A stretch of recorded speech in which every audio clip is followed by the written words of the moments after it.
Blog Talk Radio.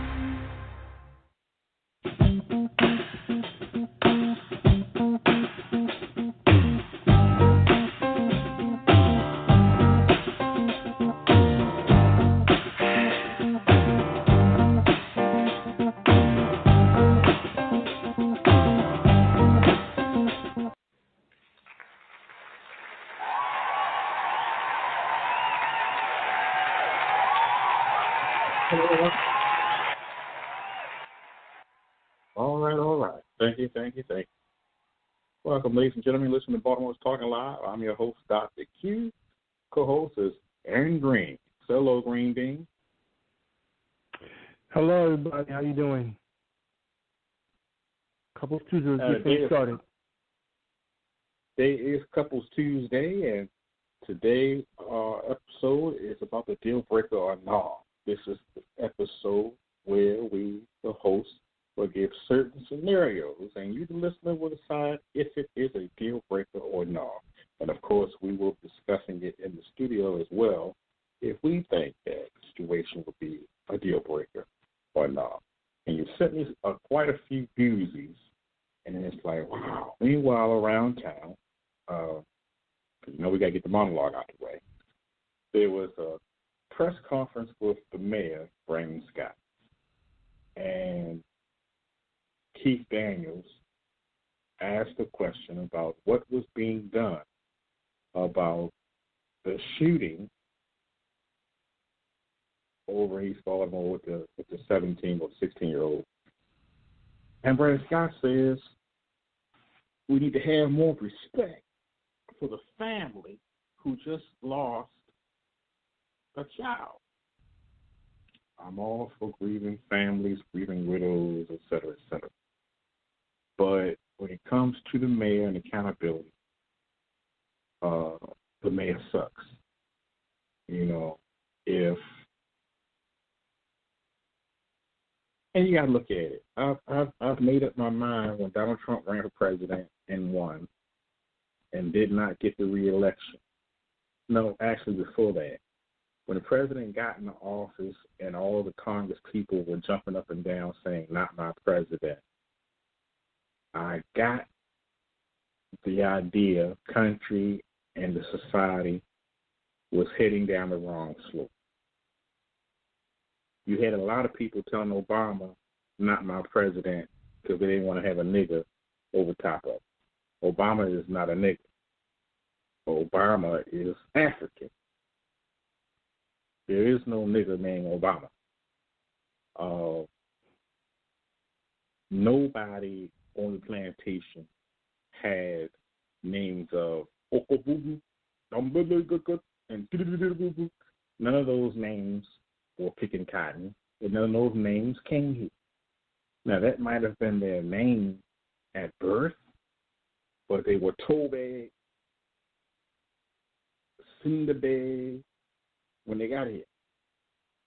So all these Barack, definitely no. There was no nigga named Barack for picking no cotton. So not at all. But they felt as though he being of color, they didn't want him to be the president. So they kept calling, oh, not my president, not my president. So then you get Trump. Not my president, not my president. Then you get Obama. You get Bush in there somewhere. Not my president, not my president. I think everybody was saying, not my president, not my president, because he actually did cheat the election. And I respect him for cheating the election because that's the proper way to cheat.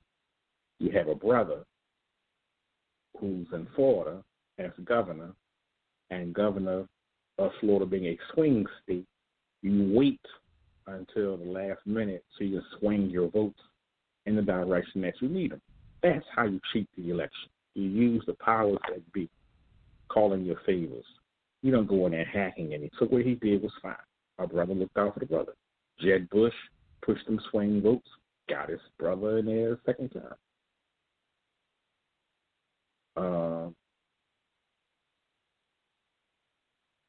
So he could finish spending up the money and sending money overseas,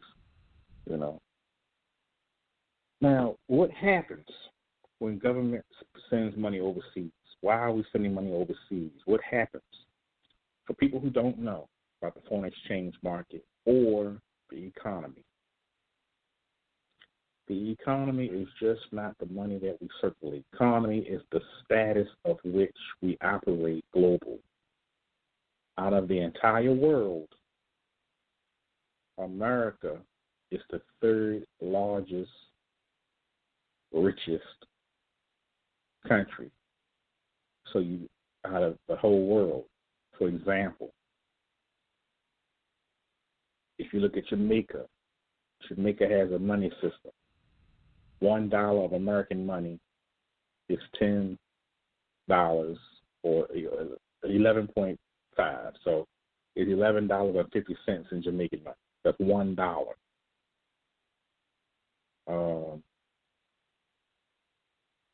Ghana, $1 of American money is about $13.67, if my math is correct. So when these people work minimum wage at the $8 mark, they're basically working for 15 cents of American money. So you can take what you make, you can take damn near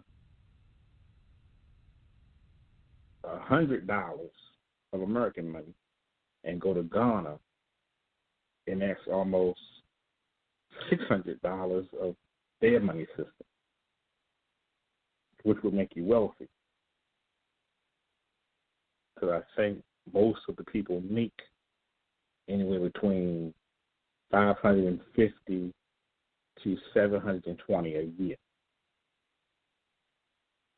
So if my $100 comes to $500 and something, good grief, you ain't making no money. But everybody has a different monetary system.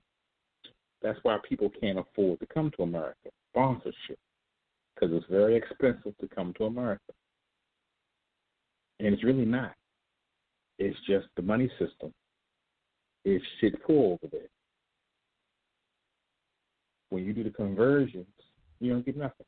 Me and my mom one day, we went to the airport, because that's the only place I know that has foreign currency exchange. And I had all these quarters and nickels and things, some Arabic money, some different things. And we went to convert it to American money. We even had some Canadian coins, some rubies or ripples or whatever you call it. And it was all that bags and jars of money that we gave them all came to $15.67 or something like that.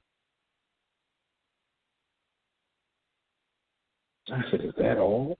2, 3, 4 mayonnaise jars full of these coins. $15.67. But they were very high value in their country. You know, one jar was probably $300 of Italian money.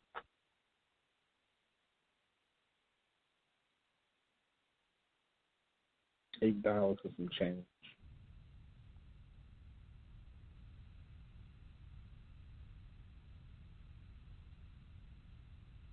Or maybe the numbers are flipped in my head. It might have been $51.67. But either way, it was less than 100.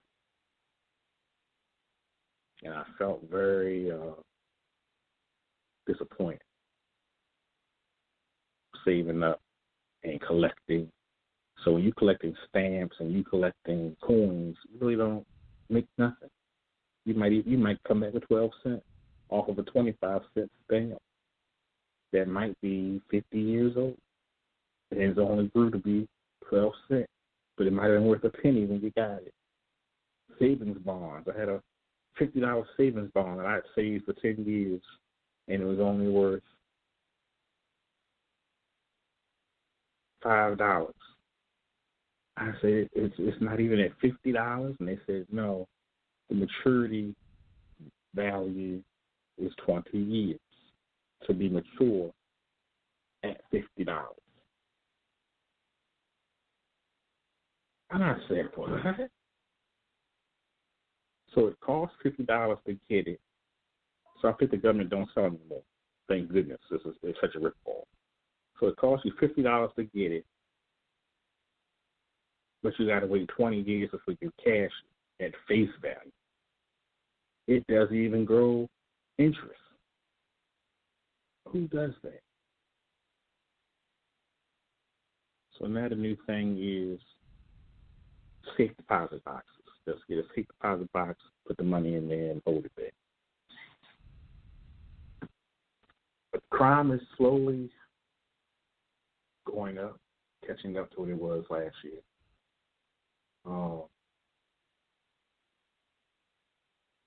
I read some of your questions about the askers about it. They was asking about time travel. I'm glad we didn't get into that. But I will touch on it a little bit. There is a family who refuses to give their name. I believe it's the Trump family, who is challenging the Tesla Corporation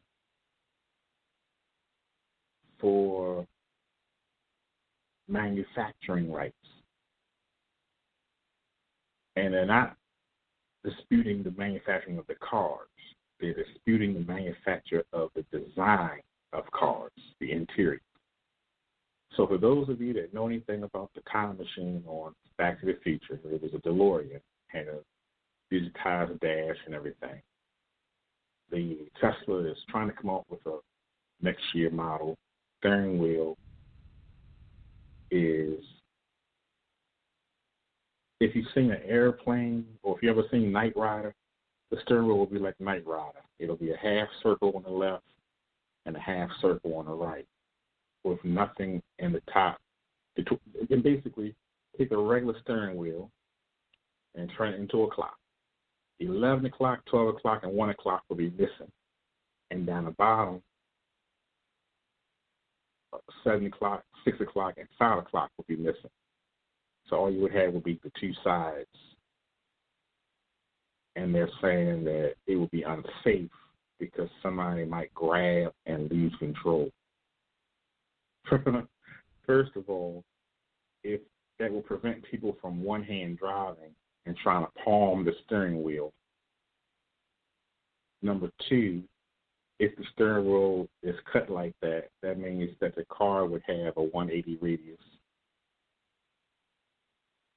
and would not go all the way around. It would make extremely sharp turns. That's why Knight Rider was designed that way, to give them extremely sharp turns and maneuverability for evasive maneuvers. Also, Michael Knight could pull back on it like an airplane during the turbo boost. And also, he could drive across water like a speedboat. But this was all fantasy. The car wasn't designed to do that because the exhaust pipe would be under the water. Anyway, the people who followed the show last time about the time machine and the flux capacitor, you know that the T symbol is identical to the flux capacitor on the DeLorean. Played a game called Tower something. I can't think of the name of the game. It's on the tip of my tongue. There's a Thunderbolt called a Tesla, and that's what the Tesla is. It's a car that can travel lightning speeds, such as the DeLorean could travel lightning speeds. Once it got to 88, it could go through into the future or the past or wherever you had the coordinates set. And when it ran out of power, they had to take a lightning bolt from the clock tower and tie the string to a hanger, and the hanger had went into the flux capacitor to give it some power. And at that exact moment that it had hit, Marty could go into the future and go back and save the dock and all that stuff. So if you know the movie, you know the movie. A lot of things in it